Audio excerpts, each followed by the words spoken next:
इस मुल्क की सबसे बड़ी सियासी जमात पीपल्स पार्टी आज दिन तक महदूद होकर रह गई है। उसके अलावा उसकी क्या औकात है? कहाँ पे उनके हुकूमत है, कहाँ पे उनके पास MNA है, MP है? 5 से 6 बंदे पिछली इलेक्शन अपना पंजाब असेंबली में थे, 6 ही आपके हैं। ये है इनकी 371 के अंदर तादाद।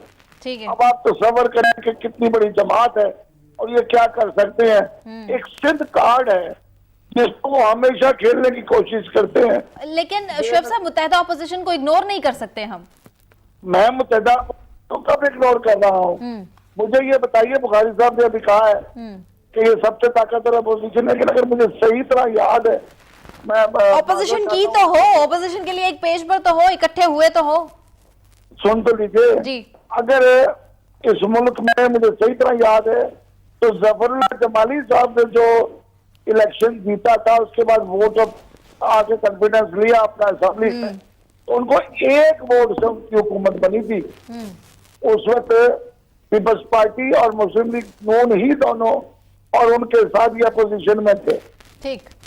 तो बात ये है कि वो एक अलग बात है कि वो अपना मुशर्रफ का दौर था।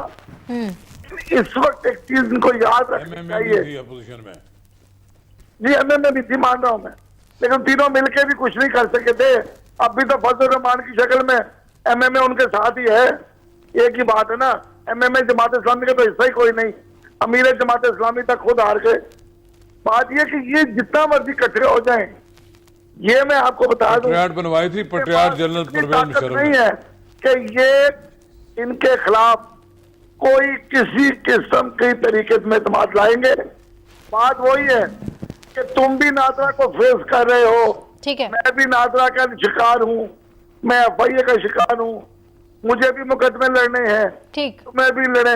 अंदलीब मिलकर करें आवाजारियां, ये करना चाह रहे हैं नून वाले। और ठीक है। मुकदमों से बच निकलने की कोशिश की जा रही है। नवाज